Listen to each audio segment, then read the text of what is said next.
Herzlich willkommen am paranormalen Lagerfeuer. Wie schön, dass du hier bist. Setz dich doch zu uns und hör ein wenig zu. Dieses kleine Parafeuer wurde heute von eurem Gastgeber Gerrit entzündet.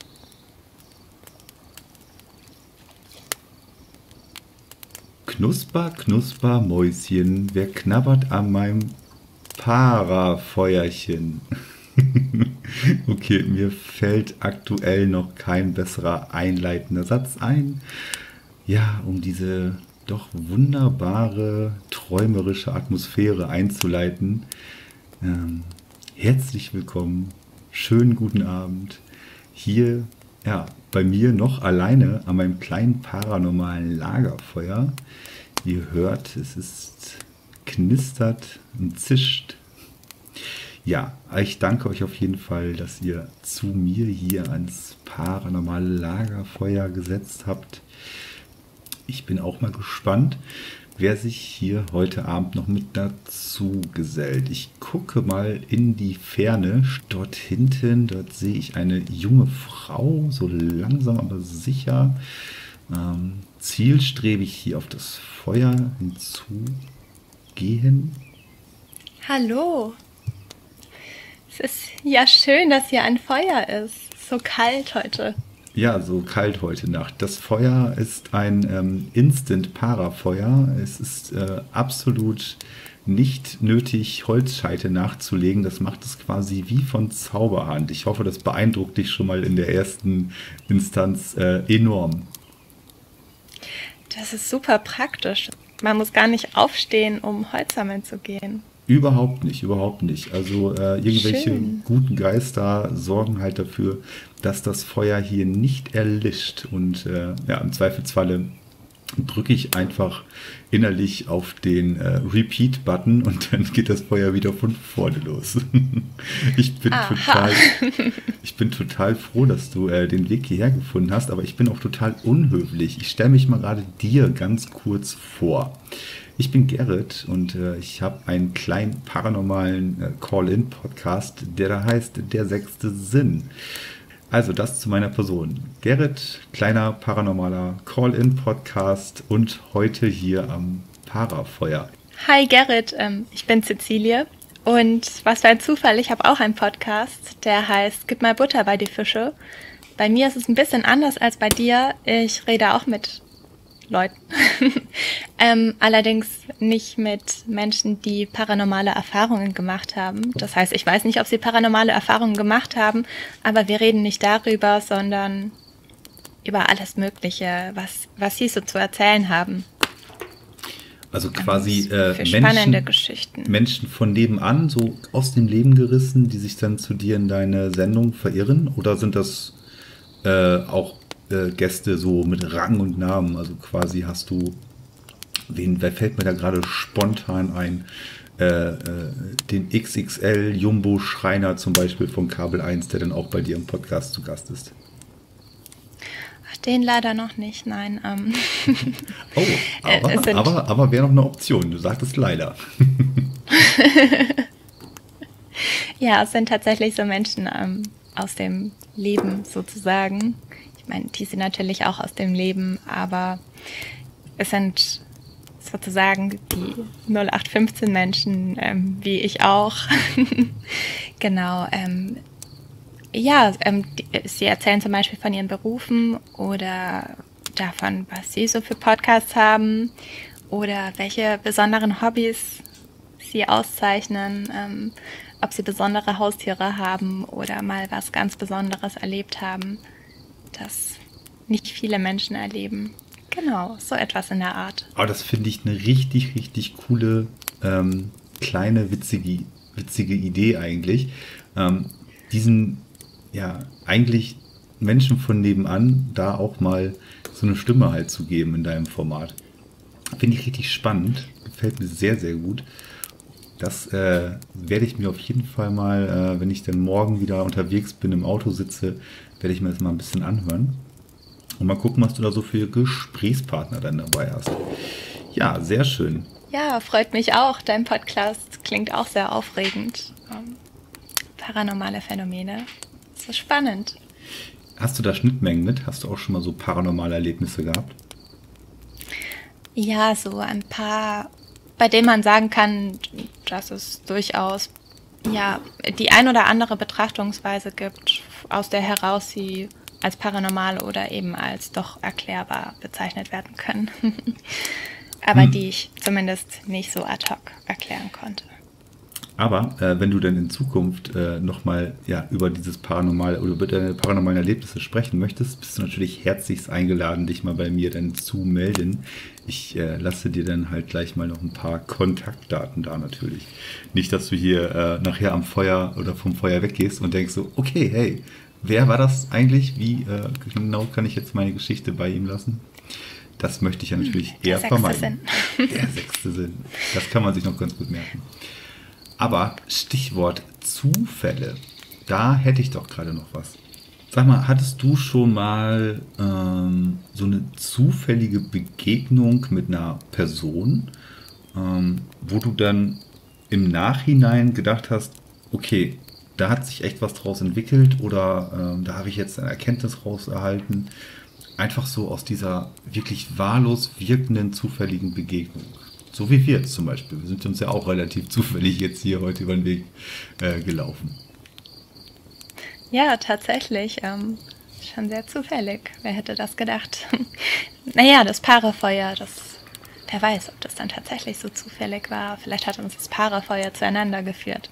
Also ich lasse jetzt mal, ich zwinker mal hier ganz, ganz, ganz, ganz laut mit dem linken Auge und sag mal sowas wie, das ist schon relativ gut zu organisieren, das mit dem Parafeuer und den Gästen hier. Also wir wollen nicht über solche Zufälle sprechen. Nein, also wirklich die Frage, also um da auch mal so ein bisschen den Faden aufzunehmen, um da mal so ein Thema, vielleicht was wir hier am Feuer mal so ein bisschen, worüber ein bisschen sinnieren dürfen, das sind halt diese zufälligen Begegnungen mit irgendwie einer Person, die man, keine Ahnung, niemals vorher gekannt hat oder auch keinen Bezug zu dieser Person halt hatte und daraus hat sich irgendwas ergeben, wo man dann immer noch eigentlich rückblickend drüber staunt und sich denkt, ey, wäre ich an dem Tag nicht dahin gegangen, dann wäre das alles nicht passiert. Mhm. Ja, genau. Ich war gerade noch so ein bisschen bei der Situation hängen geblieben, dass ich sozusagen zielstrebig auf das Feuer zulaufe, weil die Nacht so kalt ist. Daher das mit dem Zufall. Hatte ich dir einen Sitzplatz angeboten? Nicht, dass du jetzt hier in unserem kleinen Kammerspiel immer noch neben mir stehst und wir haben schon eine gute Viertelstunde gesprochen. Oh nein, wie unhöflich. Setz dich doch bitte, Cecilia. Witze ja schon, wie unhöflich, dass ich mich einfach dazugesetzt habe. Ich hoffe... Also, sehr gut. Oh je. Dann rück ruhig so nah, dass du dich nicht verbrennst, aber dass du halt schön gewärmt bist. Und dann bin ich mal gespannt, ob du da eine Anekdote aus dem zufälligen Begegnungsbereich parat hast. Mhm. Das habe ich tatsächlich. Und zwar habe ich mal eine Person getroffen, die Bücher genauso gerne mag wie ich. Aber das wusste ich zu dem Zeitpunkt noch nicht. Und ich hatte auch eigentlich überhaupt keine Lust, die Person zu treffen. Es ging nämlich einfach nur darum, dass ich ein neues Möbelstück für meine Wohnung gebraucht habe. Und das Möbelstück wollte ich dann aber unbedingt haben, einfach damit ich so ein bisschen besser arbeiten kann in der Wohnung. Dann bin ich dorthin gegangen und habe dann festgestellt, dass die Person zum einen sehr, sehr nett ist und zum anderen, dass wir sehr ähnliche Interessen haben. Aber dass es ja doch sehr erstaunlich ist, dass wir uns einfach, obwohl wir gar nicht so weit voneinander entfernt wohnen, noch nie über den Weg gelaufen sind, beziehungsweise noch nie voneinander erfahren haben, obwohl wir sogar an den gleichen Orten sind. Letztlich bin ich mit der Person dann noch in Kontakt geblieben und inzwischen habe ich wenig Kontakt zu der Person. Allerdings ist es so, dass sie mich darauf gebracht hat, so ein bisschen mehr auch an meinen Zielen zu arbeiten, so mich ein bisschen mehr mit den Themen zu beschäftigen, die mich wirklich interessieren. Und insofern würde ich sagen, das war schon eine zufällige Begegnung, zumindest in der Hinsicht mit den gleichen Interessen. Und es hat sich was daraus ergeben. Für mich. Das ist immer das ist viel interessant, ne? Also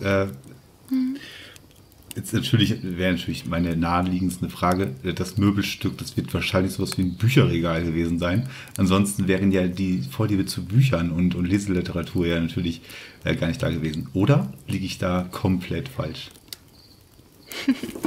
Du liegst fast falsch. Es ist ein Schreibtisch. Also eigentlich kein Schreibtisch, es ist ein Tisch, den ich aber als Schreibtisch nutze. Ja, aber das ist halt genau das Ding. Ne? Man trifft irgendwie eine Person X aus der Situation komplett rausgerissen. Vielleicht auch selber hast du da auch gerade aktuell keinen Kopf für. Und dann ergibt sich da halt was draus.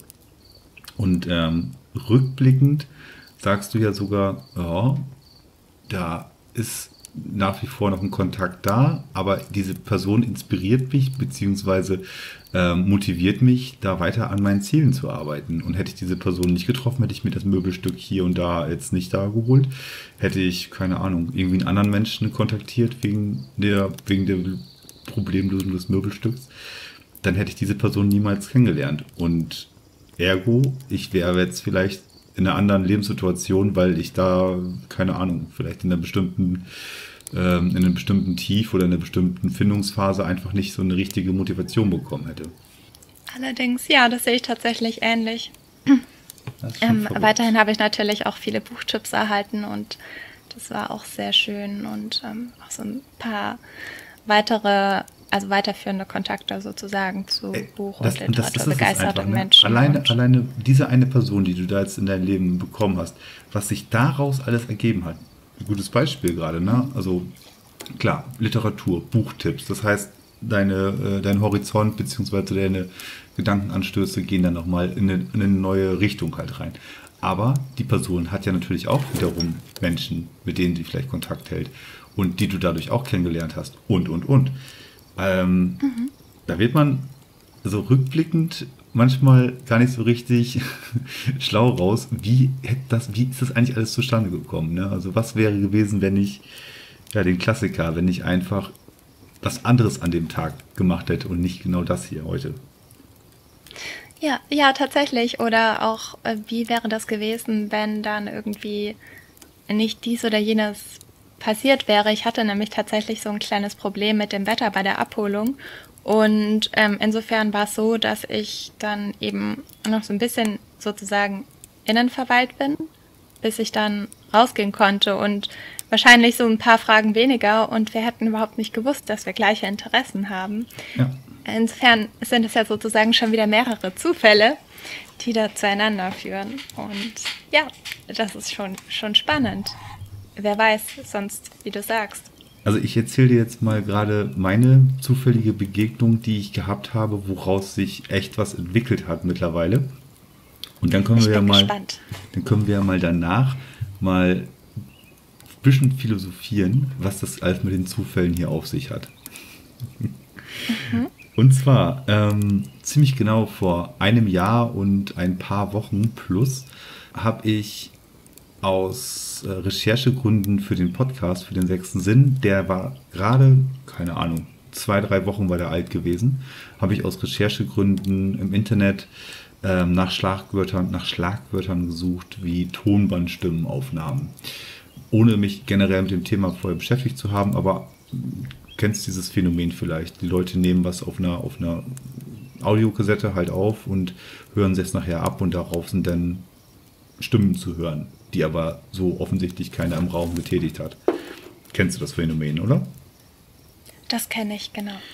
Genau, und dann hatte ich bei YouTube eingegeben Tonbandstimmenaufnahmen. Total blödes Wort.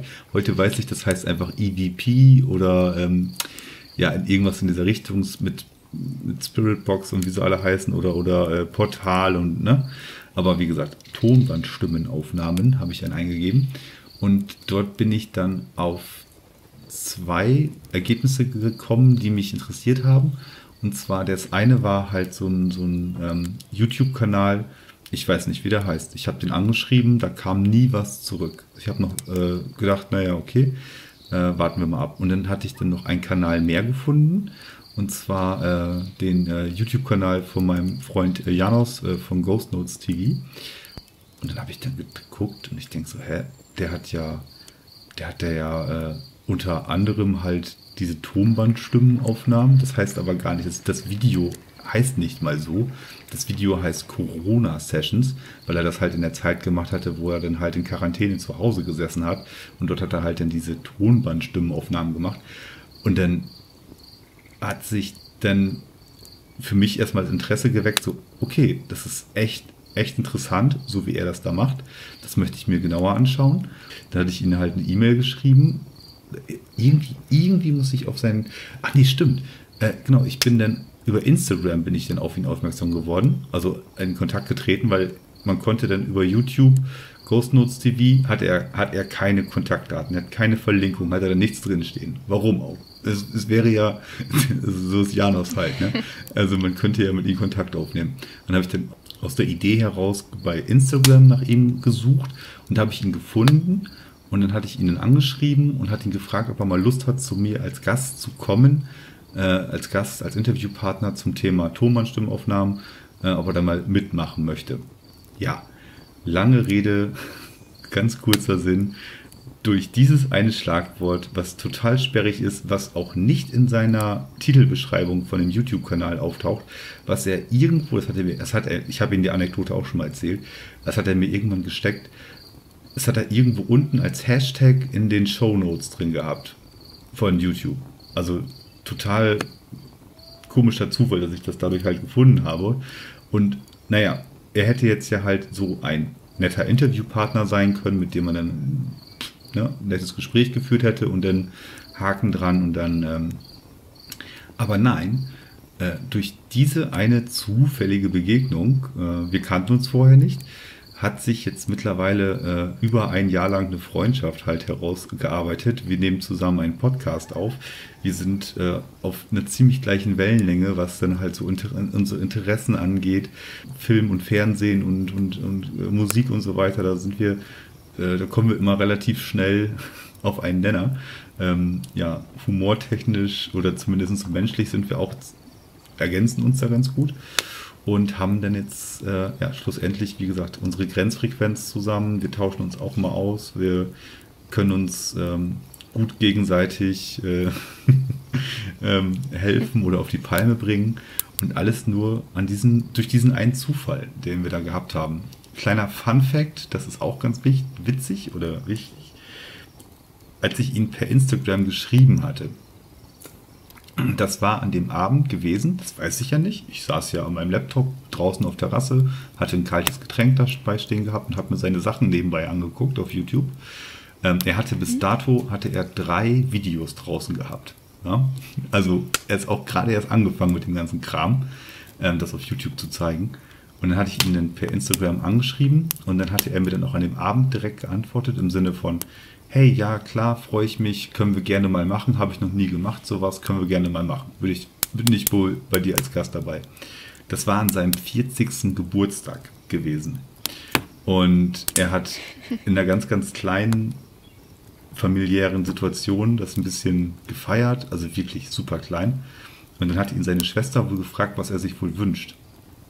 Und dann hatte er noch seiner Schwester gesagt: Ja, ich wünsche mir vielleicht, dass diese Videos, die ich da jetzt auf YouTube ja vor meinen Untersuchungen hochlade, diese Dokumentation, dass das mehr Leute erreicht. Ja? Und er hatte an dem Tag, also zu dem Zeitpunkt, hatte er 14 Abonnementen gehabt auf YouTube. Und heute sind es knappe 300. Also es hat sich irgendwo sein kleiner Wunsch erfüllt.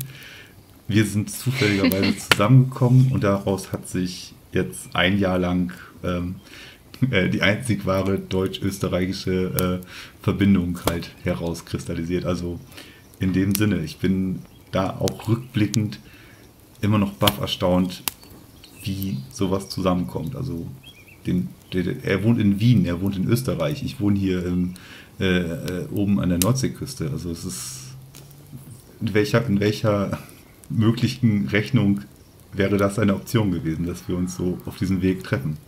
Allerdings, das ist schon ein ganz schön weiter Weg und auch witzig, dass es tatsächlich sein 40. Geburtstag war, an dem er sich dann, Das ist wirklich sehr, sehr witzig. Wir haben da auch nachher in den ersten 2, 3 Episoden haben wir nochmal drüber gesprochen, im Podcast halt, aber es ist so rückblickend, Zufälle gibt's, könnte man jetzt sowas sagen.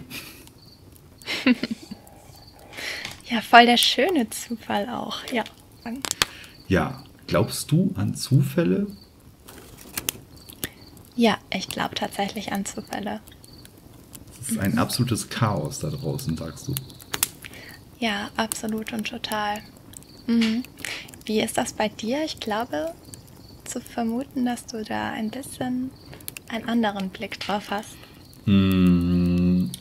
Ich glaube, umso älter man wird, umso mehr Strecke hat man, die man zurückblicken kann, die man bis dato, bis zu seinem heutigen Tag halt auch zurückgelegt hat. Und wenn man dann zurückblickt und dann auch die einzelnen Abzweigungen, die einzelnen Kontakte und Knotenpunkte so sieht, fängt man, glaube ich, schon ein bisschen an, so in die Richtung zu sinnieren, so, ja, klar, es ist eine so unwahrscheinliche Konstellation gewesen, aber es ist halt passiert, sowohl positiv als auch negativ. Aus schlimmen Sachen können ja auch wiederum sich Handlungsstränge mehr oder weniger etablieren, woraus dann halt wieder was Gutes passiert oder ein neuer Lebensabschnitt halt wiederum passiert. Es ist total schwer zu beantworten. Also ich glaube, rückblickend, ja klar, also es sind Zufälle. Es hat ja keiner manipuliert. Ja? Also im weitesten Sinne. Natürlich sind es Zufälle, aber irgendwie, manchmal meint man auch so, es war aber auch, als ob es so sein musste, als ob es bestimmt war, als ob das hier sich so gefügt hat. Weißt du, was ich damit meine? Mhm. Ja, ich weiß, was du meinst. Man sagt es ja dann auch selbst ganz oft, wenn man in der Situation ist oder eben im Nachhinein so, dass es ja wie vom Schicksal vorherbestimmt oder so. Es sind so viele Varianten, so viele Konstellationen, so viel Chaos einfach. Keine Ahnung, also wenn wir vielleicht irgendwann versterben, wenn wir Geister sind, wenn wir im Jenseits sind und allmächtiges Wissen haben oder einfach diese ganze Wissensbarriere weg ist und man erinnert sich wieder an alles oder an alle Leben oder auch an das, was war und was kommt, vielleicht checken wir dann auch, okay, Moment mal, das mit den Zufällen, das ist ja echt ein sehr, sehr ausgeklügeltes System, was hier zwischen den Welten da von irgendwelchen großen murmelspielenden Göttern da auf uns abgewälzt wurde. Vielleicht ist es das. Aber für uns Bodenpersonal aktuell ist dieses Ganze einfach nicht besser zu erklären, als wenn wir sagen, Mensch, das war aber ein Zufall. Tja, dann können wir ihn irgendwann anerkennen. Ja, ist gut geschrieben gewesen. Absolut. Das sind ja Geschichten, war eine spannende Story, die das Leben schreibt. Ja, also so viel zum Thema zufällige Begegnungen. Ich glaube, da kann man echt lange drüber philosophieren und wenn jeder mal so ein bisschen in sich geht und da mal drüber nachdenkt, da fallen einem, ich glaube, ohne das jetzt da jetzt groß drüber nachzudenken, aber ich glaube, so 2, 3 zufällige Begegnungen, wo sich Gott, wer weiß, was raus ergeben hat. Ja, hoffentlich im Idealfall was Positives. Oder auch, man steckt vielleicht auch in einer richtig schlechten Situation und dann ist irgendwie was passiert, was einen dann da rausgeholt hat, zum Beispiel. Das gibt's auch. Manchmal hofft man ja auch so ein bisschen darauf, dass man vielleicht irgendwie noch so die eine Erkenntnis jetzt irgendwie auf welchem Weg auch immer bekommen mag. Und wenn es nur der Glückskeks ist. Man sagt ja auch manchmal so, bringt. Das Schicksal heraufbeschwören. Das Schicksal heraufbeschwören, ich glaube schon. Ich habe tatsächlich für mich manchmal so eine Taktik, die nenne ich das Schicksal spielen lassen. Und zwar, wenn ich mich nicht entscheiden kann, dann mache ich so, dass ich so lange abwarte, bis ich mich entscheiden muss oder bis irgendwas passiert. Und das nenne ich dann immer einfach das Schicksal spielen lassen. Es ist jetzt einfach so gekommen, weil ja, irgendwas passieren musste und ich konnte mich nicht entscheiden oder so. Genau, ja. So ist das. So könnte es sein halt. Aber wir wollten uns ja nun mal so ein bisschen philosophisch in den Bereich zufällige Begegnungen hineinbegeben. Du hast recht. Cecilia. Bevor das Feuer hier gleich so langsam aber sicher erlischt, habe ich da doch noch abschließend noch eine kleine Frage, auf der wir so ein bisschen beide mal vielleicht eine Antwort drauf geben können. Soll ich sie dir stellen? Ja, stell sie gerne. Total hochtrabend hier so im Vorfeld angekündigt. Nun gut, also ich stelle dir mal die Frage und ich bin mal echt gespannt, was du für eine Antwort darauf findest. Also, wenn du stirbst und wiedergeboren wirst, wo und oder als was würdest du dich wieder reinkarnieren lassen? Ich wäre gerne ein Wal. Dann könnte ich einfach durch die Meere schwimmen und schönen Klängen lauschen oder schöne Klänge von mir geben. Gelegentlich aus dem Wasser springen, wenn mir danach ist, und dann wieder untertauchen. Ja, das stelle ich mir eigentlich ganz angenehm vor. Das ist, ist wirklich sehr, sehr, sehr, sehr schön kreativ. Ich glaube, da hätte ich auch wohl Lust zu. Jetzt, wo du es sagst. Schön. Dann können wir ja gemeinsam irgendwie so eine große Walherde. Vielleicht sind wir ja irgendwie alle in der gleichen Walherde oder so. Das könnte ich mir vorstellen. Was denn für eine Sorte Wal, oder ist es dir egal? Am liebsten ein Pottwal tatsächlich. Orcas sind natürlich auch sehr cool. Die haben immer Stress mit Robbenjagen und so. Ja, stimmt. Nee, das muss ja nicht sein. Du möchtest bloß den Mund aufmachen und dann kommt das ganze Krill da rein, geschwappt. Genau, wie so im Paradies. Genau. Genau. Ich weiß jetzt aber auch gerade gar nicht, ob Wale in der Herde tatsächlich alle Wale in der Herde leben oder nicht. Das ist ja dir überlassen. Du kannst das ja selber entscheiden. Wenn die dann sagen so, hey, eigentlich Pottwal, du musst mit zu uns in der Schule und in der Herde und wie sie alle heißen. Und du sagst, nö, ich möchte nur durch die Weltmeere schwimmen, mach den Mund auf, esse ein bisschen was und lass mich so treiben. Finde ich eigentlich ganz chillig. Ist doch in Ordnung. Stimmt, ja. Die sind eigentlich gar nicht mal so blöd, die Wale. Die überspringen ja die komplette Nahrungskette. Ne? Also, keine Ahnung. Krill wird gefressen von kleinen Fischen. Kleine Fische werden gefressen von kleinen Raubfischen. Und dann geht es immer so weiter. Und die setzen einfach diese komplette Ich fress dich, du frisst mich Kette, setzen die einfach komplett außer Kraft und sagen, nö, habe ich keine Lust drauf, ich mache nur den Mund auf und esse das ganze kleine Krill- und Plastikzeugs, was hier durch die Meere durchfliegt, schwimmt. Da kann ich gut mit leben. Der Rest soll mir gestohlen bleiben. Ich überlege gerade, Pottwale sind die Plankton und Krill essen, oder? Ja, soweit ich weiß schon. Ansonsten habe ich jetzt auch was anderes im Kopf. Wie heißen denn die Wale, die ganz, ganz, ganz, ganz, ganz, ganz tief tauchen und da diese Riesen-Oktopoden fressen? Die haben auch ein anderes Maul. Da fragst du mich jetzt was. Oh, das ist auch dieser Wal, den es auch bei Moby Dick in der Geschichte gibt. Ist das der Buckelwal? Nee, warte mal. Ist es nicht sogar so, dass auch Pottwale jagen tatsächlich? Jagen die nicht die Tintenfische? War das nicht? Ich glaube, Pottwale sind das. Habe ich jetzt gerade was Falsches erzählt? Die haben unten, die haben richtig so ein Maul, wo die halt nicht die Nahrungskette überspringen. Die Pyramide zumindest. Ja. Wir reden uns um Kopf und Kragen. Ich finde das eine super kreative Antwort. Danke. Ja, ich habe zwar anscheinend ein sehr einseitiges Bild von Walen, weil ich sie nicht mal voneinander unterscheiden kann, abgesehen von Orcas und anderen Walen. Aber dir ist schon klar, sie sind aber Säugetiere, ja? Das ist soweit sind wir schon mal, ja? Das weiß ich. Genau, ich finde zwar den Begriff des Walfisches sehr schön an sich.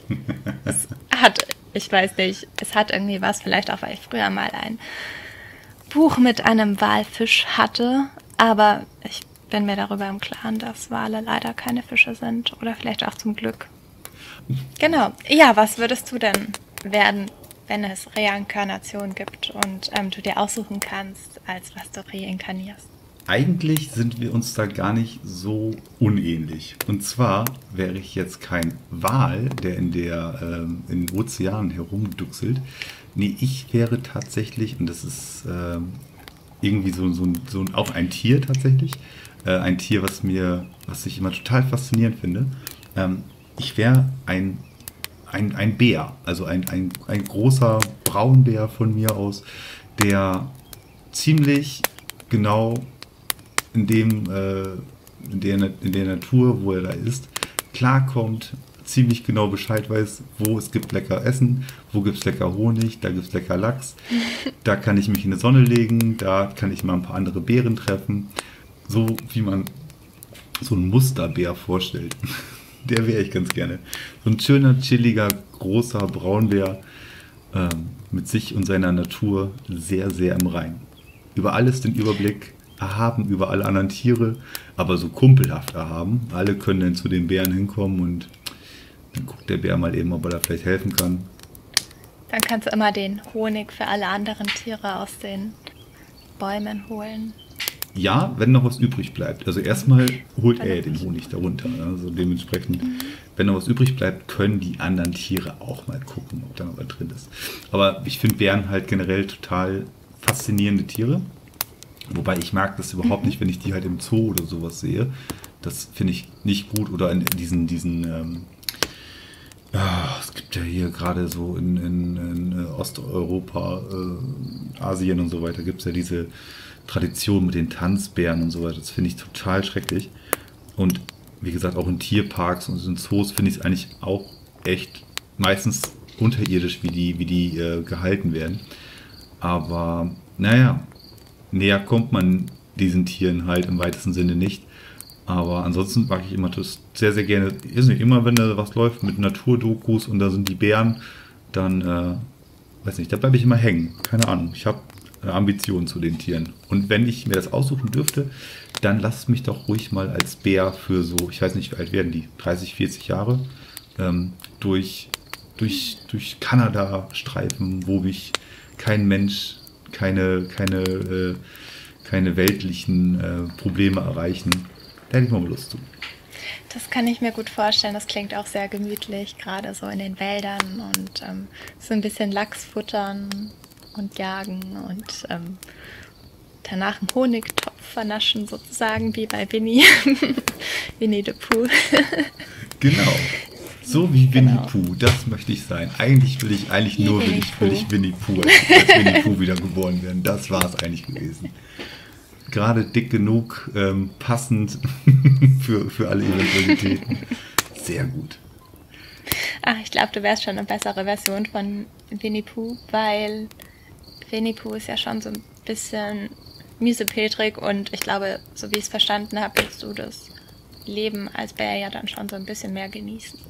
Absolut. In vollen Zügen will ich das genießen. Aber ich hoffe natürlich, dass unsere beiden Theorien, witzig, dass wir zweimal Tiere genommen haben, war nicht abgesprochen vorher.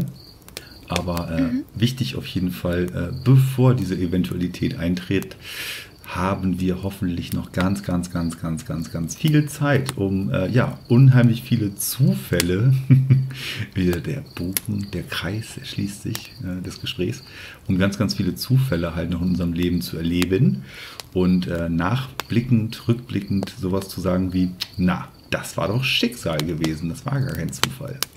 Oder zumindest drüber nachzudenken. Ganz genau. Genau. Sehr schön. Ich würde sagen, das Feuer, das lassen wir jetzt mal so langsam aber sicher hier stehen, so wie es ist. Ich habe gesehen, du bist mit Auto rangefahren. Dann kann ich ja mal ganz dreist fragen, ob du mich gleich mitnimmst. Dann würden wir beiden nämlich jetzt verschwinden. Dann kannst du mich nämlich noch absetzen. Dann brauche ich nicht den ganzen weiten Weg bis nach Hause gehen. Wenn du magst, natürlich. Das kann ich doch sehr gerne machen, überhaupt kein Problem. Und beim Parafeuer nehme ich an, dass es sich auch von selbst löschen kann, richtig? Das geht quasi wenn 5 Minuten lang am Parafeuer nicht gesprochen wird, dann geht das quasi in den Mute-Modus. Dann schaltet sich das von alleine ab. Außerordentlich praktisch. Ja, ob das dann Zufall war, kann man natürlich stehen lassen. Rückblickend war es bestimmt kein Zufall, rückblickend war es Bestimmung gewesen. Also, wir wünschen euch allen einen schönen auch nach Hauseweg. Wer mag, darf noch ein bisschen sitzen bleiben. Ich lasse das Lagerfeuer auf jeden Fall nochmal für ein paar Sekunden langsam ausglimmen, langsam wegknistern. Und ich sage schon mal vielen Dank fürs Zuhören. Ich verabschiede mich schon mal. Ich gehe schon mal ein Stück nach vorne. Wenn du magst, darfst du auch nochmal quasi in die Leere dich verabschieden. Sehr gerne. Dann vielen Dank, dass ich mich ans Lagerfeuer gesellen durfte, ans Paralagerfeuer. Und ja, dann tschüss und auf Wiederhören.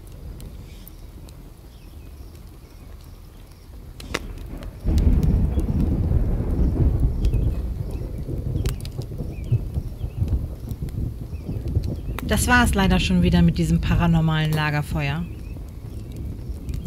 Wenn dir dieser Podcast gefallen hat, dann hör doch auch mal in die anderen Reihen und lasse gerne ein Abo da.